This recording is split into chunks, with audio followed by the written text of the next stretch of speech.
दूसरा जो इसका डिवीज़न है वो गंगा और यमुना का मैदान। गंगा यमुना का मैदान। देखिए, गंगा और यमुना का मैदान इसको हम इसलिए कह रहे हैं क्योंकि ये गंगा और यमुना और उसकी सहायक नदियों के द्वारा लाई गई मिट्टी के पटान से बना है।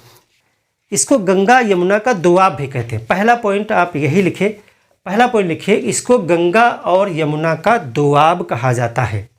दोआब का मतलब होता है दो नदियों के बीच का जो क्षेत्र बनता है। जैसे एक नदी ये गंगा हो गई और एक इसमें आके यमुना मिल गई, ये गंगा है, ये यमुना है, तो ये दो आब, आब उर्दू में आब को पानी को आब कहा जाता है। तो दोआब का मतलब है दो आब, यानी दो नदियों के बीच में जो मैदान डेवलप होता है इसको दोआब कहा जाता है। दोआब। तो ये जो उत्तर प्रदेश और बिहार का मैदान है ये दोआब है। किस चीज़ का? गंगा यमुना का। यमुना जा कर के कहाँ मिलती है? अब देखें, यमुना जो है जाकर मिलती है गंगा में, तो गंगा और यमुना के बीच में ही पूरा मैदान डेवलप हो जाता है। तो ये गंगा और यमुना का मैदान है और गंगा यमुना का दोआब भी इसको कहा जाता है। अब इसमें अगला पॉइंट लिखें, इसका निर्माण गंगा और यमुना तथा इनकी सहायक नदियों के द्वारा किया गया है। गंगा की भी सहायक नदियाँ और यमुना की भी सहायक नदियाँ, इनके द्वारा इस मैदान का निर्माण किया जाता है। अगला पॉइंट लिखें, यह जलोढ़ मैदान है। यह कैसा मैदान है? जलोढ़, एल्यूवियल, जलोढ़ मैदान है। जलोढ़ मैदान वह मैदान होता है जो जल के द्वारा ढोकर लाई गई मिट्टी के जमने से बनता है। जैसे कि जलोढ़ होता है, एक होता है वातोड़। वातोड़ होता है एक, वातोड़ मतलब वायु के द्वारा ढोकर लाई गई मिट्टी, यानी हवा में मिट्टी उड़ी और उड़ उड़ करके कहीं जमा हो रही है, जमा होने से मैदान बन गया, तो उसको कहते हैं वातोड़ मैदान। और जलोढ़ मैदान का मतलब है जल के द्वारा मिट्टी काट काट करके पर्वतों से, पठारों से लाई गई और उस मिट्टी को पाट पाट करके एक मैदान का निर्माण कर दिया गया, तो उसको जलोढ़ मैदान कहा जाता है। तो गंगा यमुना का मैदान कैसा है? ये एक जलोढ़ मैदान है।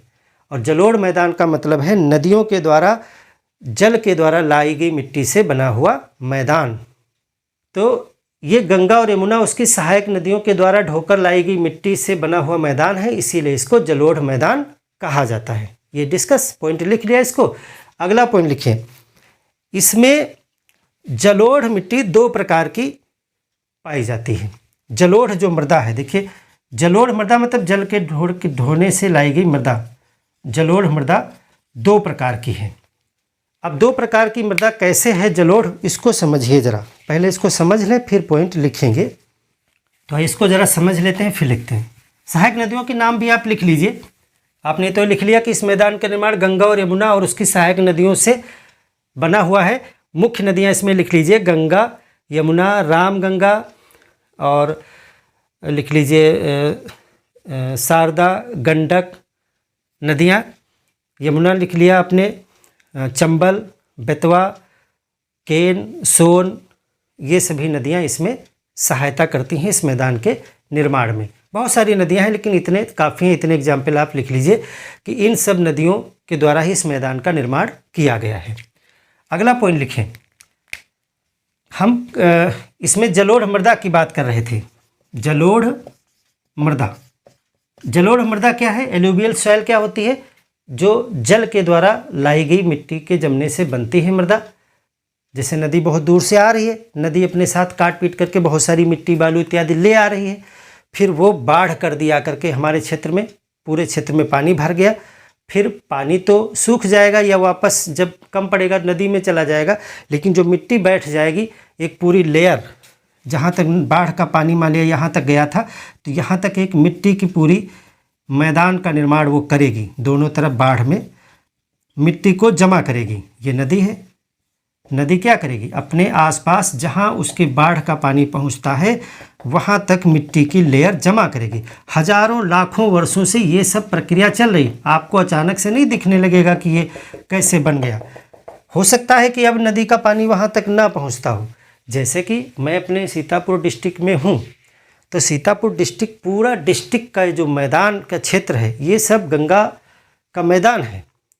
तो ये सब अपने आसपास के क्षेत्र में जो मैदान निर्मित करती है नदी, इसी को उस नदी का मैदान कहा जाता है। तो इस तरीके से आप देखते हो गंगा बह रही है, फिर इसमें यमुना के, तो इसके आसपास का ये मैदान गंगा यमुना का मैदान है। तो अब इसमें क्या है, जो नदी से काफ़ी दूर मृदा होती है, जो वहाँ तक नदी का पानी अब नहीं पहुँच रहा है, अब बिल्कुल भी नहीं पहुँचता है। ये एरिया जो नदी से काफ़ी दूर है, यहाँ कभी बहुत पहले नदी ने मिट्टी जमा करके ये मैदान बनाया था, लेकिन वहाँ तक अब नदी का पानी कभी नहीं पहुँचता है। तो ये मिट्टी पुरानी हो गई है, ये भी जलोढ़ मिट्टी जल से ही लाई गई थी, ये पुरानी मिट्टी हो गई है। काफ़ी बार इसके उपजाऊ चीज़ों को वनस्पति के द्वारा यूज कर लिया गया है, तो ये कम उपजाऊ हो गई है। इस पे अब नई मिट्टी की लेयर बन नहीं पा रही, क्योंकि बाढ़ का पानी वहाँ पहुँच नहीं पा रहा है। तो ये जो पुरानी जलोढ़ मृदा होती है, इसको कहते हैं बांगर। बांगर और नदी के निकट का वो क्षेत्र जहाँ पर अब भी जो है बाढ़ का पानी पहुँच जाता है और नई जलोढ़ मृदा की लेयर उस पर बिछती जाती है, जिससे क्या होता है, उसका वो ज़्यादा उपजाऊ है, क्योंकि वो नवीन है, नई है, उसको कहते हैं खादर। उसको क्या कहते हैं, खादर। तो जो जलोढ़ मृदा होती है वो दो प्रकार की होती है, एक होती है बांगर, एक होती है खादर। तो यहाँ पे आप लिखें कि ये मैदान जलोढ़ मृदा से बना है। जलोढ़ मृदा का मतलब है जल के द्वारा ढो करके लाई गई मिट्टी के जमने से बना हुआ मैदान या मृदा, तो वही जलोढ़ मृदा है। जलोढ़ मृदा दो प्रकार की है, बांगर, एक लिखें बांगर और दूसरा लिखें खादर। बांगर वो मृदा है, अगला पॉइंट, बांगर वो मृदा है, जलोढ़ मृदा है जो पुरानी है, जो नदी का पहले पानी वहाँ तक पहुँचता था और उसने जलोढ़ मृदा से मैदान बनाया था, लेकिन अब नदी का जल बाढ़ के रूप में उस क्षेत्र तक नहीं पहुँच पाता है, जिससे वहाँ नई जलोढ़ मृदा की लेयर नहीं बन पाती है। इस पुरानी जलोढ़ मृदा को बांगर कहा जाता है। फिर खादर में लिखें, खादर छोटी हेडिंग डाल के, कि खादर वह जलोढ़ मृदा है जो नई है, इस क्षेत्र में अब भी नदी के बाढ़ का पानी पहुंचता रहता है, जिससे नई जलोढ़ मृदा की लेयर या परत इसके ऊपर बनती रहती है, इसको खादर कहा जाता है। अगला पॉइंट लिखिए, बांगर कम उपजाऊ क्षेत्र होता है, जबकि खादर जो है वो अत्यधिक उपजाऊ क्षेत्र होता है। गंगा और यमुना के मैदान में खरीफ और रबी की सभी फसलें उगाई जाती हैं। ये काफ़ी उपजाऊ क्षेत्र है और बहुत अन्न का उत्पादन करता है, जैसे गेहूँ, चावल, गन्ना, दालें, तिलहन, ये सब इसमें पैदा किया जाता है। आलू, ये सब कुछ इसमें उत्पादित किया जाता है। चूँकि ये जल से काफ़ी परिपूर्ण क्षेत्र है, क्योंकि यहाँ बहुत सारी हिमालय और पठार की तरफ से आने वाली नदियाँ हैं, इसलिए यहाँ पर जल की आवश्यकता वाली फसलें भी उगाई जाती हैं और कम पानी वाली भी फसलें उगाई जाती हैं। तो इस तरीके से यह काफ़ी एक उर्वरता के दृष्टिकोण से काफ़ी समृद्ध क्षेत्र है, कृषि के दृष्टिकोण से काफ़ी उन्नत क्षेत्र है और ये काफ़ी अन्न का उत्पादन करता है। इसीलिए उत्तर प्रदेश का जो है अग्रणी स्थान है कई चीज़ों में। हम कृषि में पढ़ेंगे कि यहाँ क्या क्या चीज़ें बहुत ज़्यादा मात्रा में पैदा की जाती हैं। तो आपने गंगा और यमुना का मैदान में एक चीज़ और लिखिए कि इसको 3 भागों में बांटा जाता है। अध्ययन के दृष्टिकोण से 3 भाग हैं, इसके 3 भाग हैं, जैसे कि ऊपरी मैदान, एक लिखें ऊपरी मैदान, 3 भागों में बांटा जाता है। ऊपरी मैदान इधर का ये बांगर क्षेत्र है, बांगर यानी जहाँ अब बाढ़ का पानी नहीं पहुँचता है। दूसरा लिखिए मध्य मैदान, ये जो है खादर क्षेत्र है। और तीसरा इसका पार्ट है पूर्वी, इधर का पूर्वी, ये भी खादर है। यानी बांगर जो है वो मुख्यतः ऊपरी मैदान है। तो ये हो गया आपका मैदानी क्षेत्र।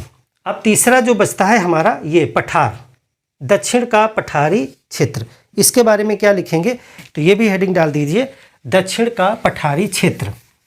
दक्षिण का पठारी क्षेत्र। सबसे पहला पॉइंट ये लिखिए कि जो उत्तर प्रदेश का दक्षिणी भाग है वहाँ पर पठारी क्षेत्र स्थित है। यह पठार प्रायद्वीपीय पठार का ही भाग है। हमने अभी आपको समझाया था कि इंडिया का जो ये प्रायद्वीप है, प्रायद्वीप का मतलब होता है तीन तरफ से जो जल से घिरा हुआ क्षेत्र है उसको प्रायद्वीप कहा जाता है। तो ये पूरा पठारी क्षेत्र है। भारत का जो प्रायद्वीपीय क्षेत्र है ये पठार है, ये पठार है। यहीं पे आपका इस तरीके से उत्तर प्रदेश का ये क्षेत्र पड़ जाता है। तो ये दक्षिण का जो क्षेत्र है वो पठार में आ जाता है। ऊपर का ये क्षेत्र मैदान में है। पर्वतीय क्षेत्र यूपी के पास है नहीं, यहाँ बांगर और खादर है। तो जो दक्षिण का क्षेत्र है वह पठारी क्षेत्र है और ये प्रायद्वीपीय पठार का ही हिस्सा है, प्रायद्वीपीय पठार का हिस्सा है। इसको मुख्यतः बुंदेलखंड का पठार कहा जाता है क्योंकि इसमें ज़्यादातर एरिया बुंदेलखंड का पठार कहलाता है। कुछ भाग बघेलखंड भी आता है लेकिन बुंदेलखंड का मुख्य रूप से पठार है ये।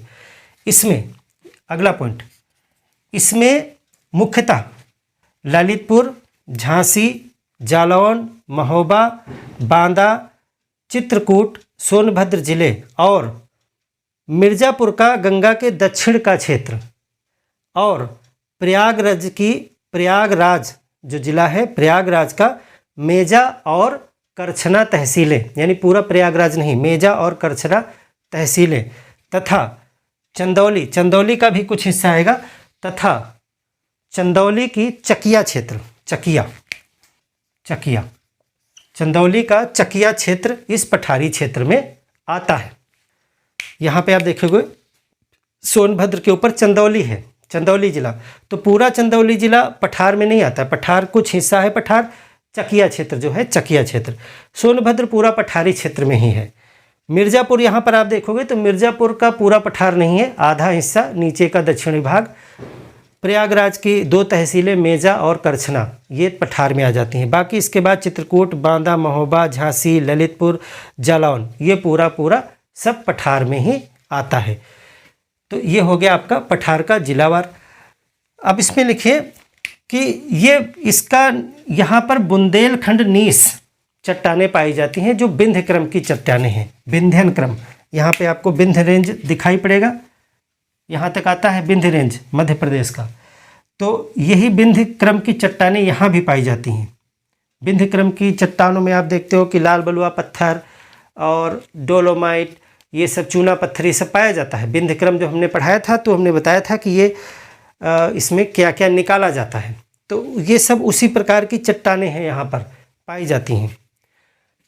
तो लिखें कि दक्षिण के पठारी क्षेत्र में विंध्य क्रम की चट्टानें पाई जाती हैं जो कि बुंदेलखंड नीस नाम से जानी जाती हैं। बुंदेलखंड पठार है चूँकि, तो बुंदेलखंड नीस प्रकार की चट्टानें पाई जाती हैं। यह क्षेत्र पानी की कमी से जूझता रहता है क्योंकि यहाँ पे वर्षा भी कम होती है, इसलिए पानी की कमी से जूझता रहता है। यहाँ पर मुख्य रूप से सरसों, चना और मोटे अनाज जैसे ज्वार, बाजरा इत्यादि का उत्पादन किया जाता है। यहाँ पे चावल वगैरह ज़्यादा खेती नहीं करी जा सकती क्योंकि पानी की कमी है। तो सरसों है, चना है और जो मोटे अनाज होते हैं जैसे ज्वार, बाजरा वगैरह वो इस क्षेत्र में उगाए जाते हैं।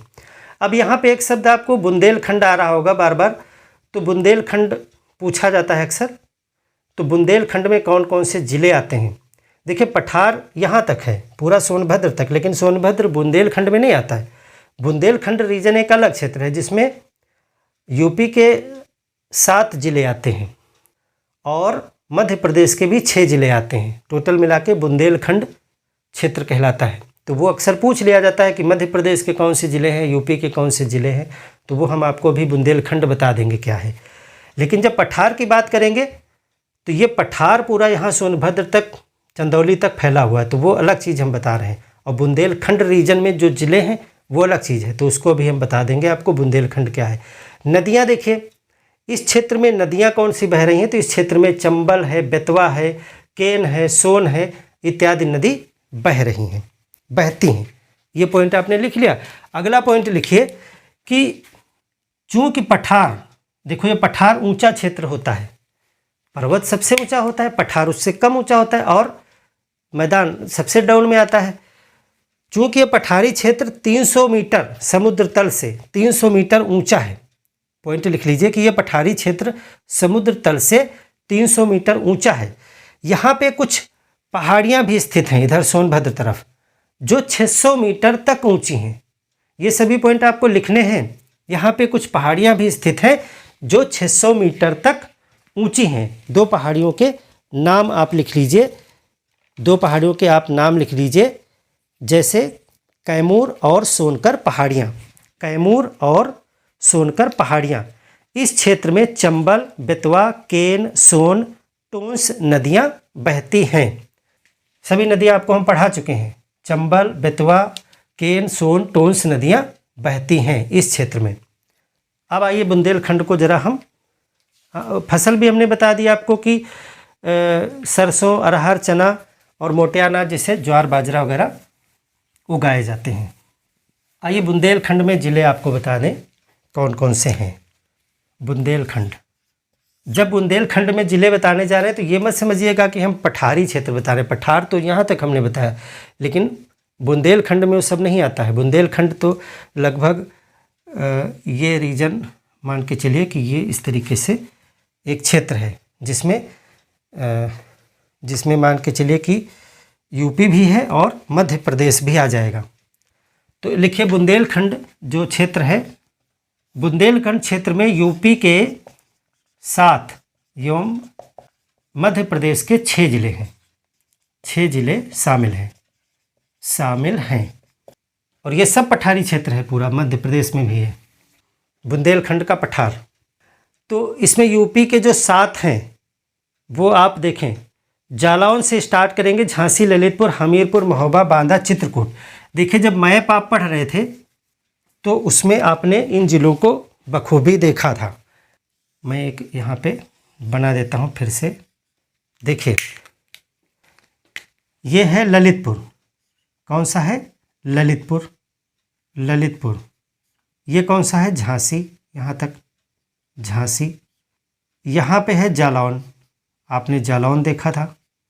यहाँ पे बॉर्डर एरिया में आपने महोबा देखा, महोबा। इसके बाद यहाँ पे बांदा देखा होगा और यहाँ पे चित्रकूट। और यहाँ झांसी महोबा के ऊपर जो बॉर्डर एरिया में नहीं, आपने एक ज़िला देखा हमीरपुर। मैप जब हम पढ़ा रहे थे तो आपको डिटेल में हमने बताया था पूरा कि जालौन, झांसी, ललितपुर, महोबा, बांदा, चित्रकूट, इसके बाद प्रयागराज है, फिर मिर्ज़ापुर है, फिर सोनभद्र है। तो वो हम उधर वहाँ तक नहीं जा रहे हैं। सिर्फ 7 ज़िले ये जो हमने बताए, चित्रकूट, बांदा, महोबा, झांसी, जालौन और हमीरपुर, जो ऊपर है बॉर्डर में नहीं है मध्य प्रदेश के। झांसी के बाद यहाँ ललितपुर। टोटल कितने हो गए? 1 2 3 4 5 6 7 ज़िले यूपी के। 7 ज़िले यूपी के कौन कौन से हमने बताए? यूपी के एक हो गया आपका जालौन, झांसी, महोबा, हमीरपुर, ललितपुर, बांदा, चित्रकूट। 2 3 4 5 6 7, ये 7 ज़िले आपके हो गए उत्तर प्रदेश के। इसके बाद 6 ज़िले हैं मध्य प्रदेश के। तो आप देखेंगे दतिया, टीकमगढ़, छतरपुर, पन्ना, सागर और दमोह। यहाँ पे आप देखोगे दतिया है, दतिया यहाँ पे आप देखोगे दतिया।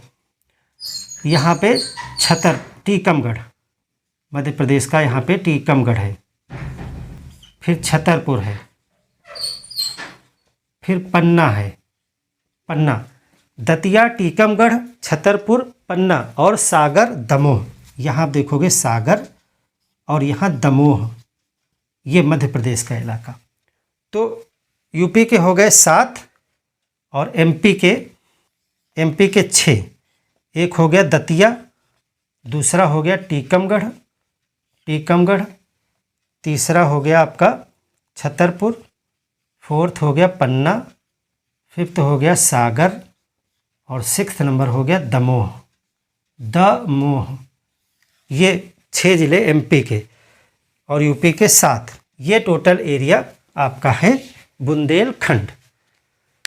तो उत्तर प्रदेश का भौतिक विभाजन जब भी आपको लिखने को आ जाए, इस पे क्वेश्चन आएगा आपका मेंस में, और प्री में तो फुटकर क्वेश्चन बनेंगे ही छोटे छोटे फैक्ट, जो भाबर क्या है, बांगर क्या है। अच्छा, एक और चीज़ लिख लें, हाँ एक चीज़ और पॉइंट लिखें इसी में, पठारी क्षेत्र में लिखे। चूँकि पठार, वो मैं बताने ही जा रहा था, फिर मैं ऊंचाई लिखवाने लगा कि पठार की ऊंचाई 300 मीटर है समुद्र तल से।